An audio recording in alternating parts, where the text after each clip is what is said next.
downtown Burlington, a local co-op grocery whose goal is to reconnect local agriculture to Alamance County.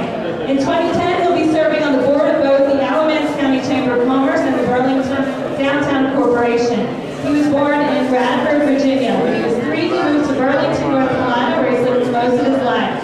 He attended North Carolina State University for 2 years and transferred to UNC. While at UNC, Eric founded Creative Screen Design, a screenprinting operation dedicated to the college market. Before the start of his senior year at Chapel Hill, Eric left school to join Tom Sineath as the co-owner of TSD Incorporated.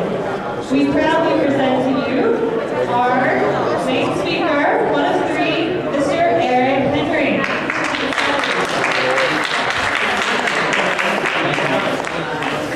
Miriam? Does that work? Like a nifty, that's about it. Technology. Might be able to, I mean, if you can. It's worth just in a circuit. This is the first time I spoke to a group of everybody stays back in a workshop here, and I'm coming up to the chairs. So I promise I took a shower today, so don't get that far away from me. There's more crowd back there than is up here. I'll speak to you, Tim. Thank y'all so much. Anyway, I'm Eric Henry, TS Design. This is our facility in Burlington, North Carolina. And I've been in the apparel business for about 30 years. Our big transition to how to operate a different company came in 1994. It's always interesting when you talk to, especially college kids, a lot of people have no idea what it means. Especially when you're that had a dramatic impact on our business. Prior to NAFTA, we've been working with brands Tommy, Nike, Gap, Polo. NAFTA comes along within 2 years we go from 100 employees to 14 employees. Brands could not get to see quickly. So we were struggling with how we were going to move forward as a business. We wanted to stay in North Carolina, we wanted to stay in the apparel business. But as I said, the business model we had left us. So we struggled for a couple of years, and again, this is in the late 90s. So when you talk about a triple bottom line or a sustainable business model in the late 90s, you wouldn't have a clue what you're talking about. Because back then, when I went to business school, the business model was all about maximizing your bottom line. Didn't really care about what happened to the environment or what happened to other people about how much money you can make. But we realized that that model doesn't work, especially what's happened with the economy the last year or so. You have a meltdown. When you run a business solely based on profits, you end up making a lot of bad decisions that impact your community and your environment. So as I said, we run a business based on a triple bottom line. Prior to NAFTA, we always believed in our people, by far most valuable asset, our impact on the planet, and being a small business, profits are important.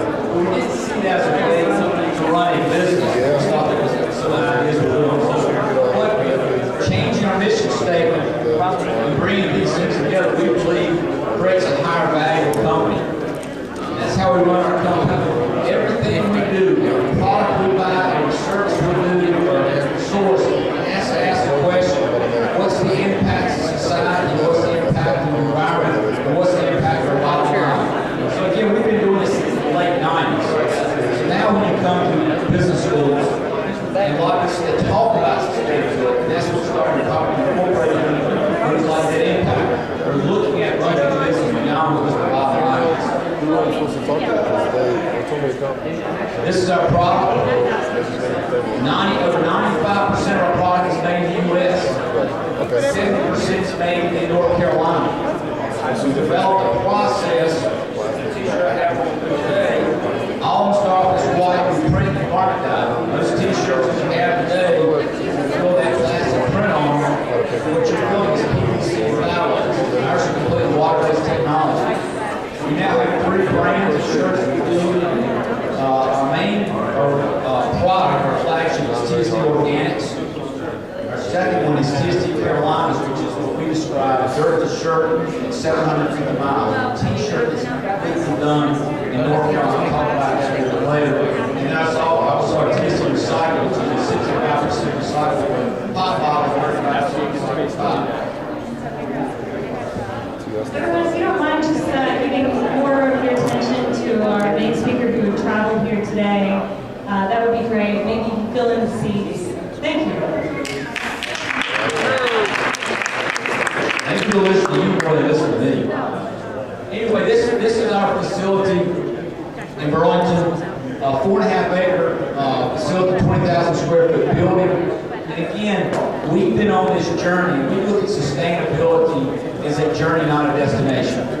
We've been doing this for almost 20 years now. And all those little icons you see, this is also on our website, are different sustainable initiatives that we've started. Because we believe we want to talk, we won't go more than just talk about it, we want to demonstrate sustainable. So again, we've been involved in things like wind, solar, biofuels for many years now. This is an idea of a couple of renewable energy projects we got going TS Designs. I was talking earlier, we've been making biodiesel with TS Designs now for over 7 years.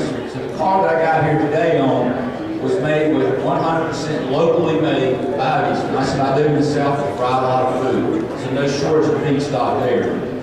In this bottom corner here, the 1.1K, that was our first solar array we put in about 7 years ago. That's a battery system. It's also tied to our wind turbine. And then our latest system we put in last year, which is an 8.6 kilowatt, which is a grid-tied system. One argument you get a lot, when you talk to people about energy, they said, especially talk where we can get our electricity from in our section of North Carolina, they talk about coal is cheap and renewables expensive. Well, we show on our website, working with our counties, that array was $71,000, and we can show a 96% payback in 6 years. Another thing I always find very interesting when we talk about coal is the disaster and the fatalities that happened in West Virginia. A couple weeks ago, I think there was actually 29 people lost their lives in the coal mines, and a lot of pressure is coming out now for the people how they operate these coal mines. North Carolina is either number 1 or number 2 in their user of Mount Top coal removal. So we participate in what's happening in West Virginia. 60% of our energy in North Carolina comes from coal-fired power plants.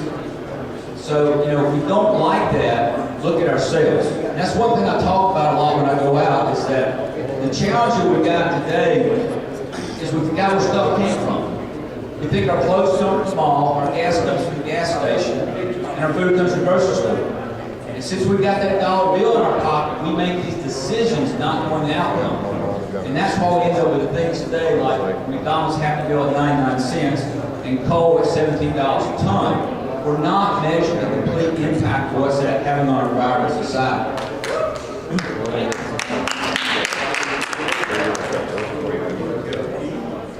This is our latest brand, Cotton Carolinas. And I like to use this example, back to what I said earlier.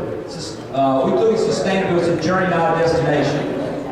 When we started making our organic cotton t-shirts in North Carolina about 6 years ago, all the cotton we used came from the U.S. And each year I noticed we were having to import more and more of that organic cotton yarn from places like Pakistan, India, and Turkey.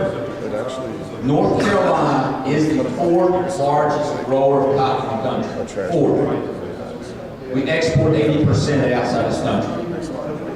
You heard about food miles? 2,000 miles is something you play. Try 17,000 miles. It's what a lot of your cotton apparel takes to get to you.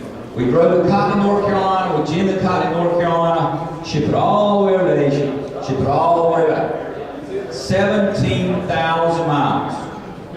So what we decided to do is let's get reconnected to the cotton farmers.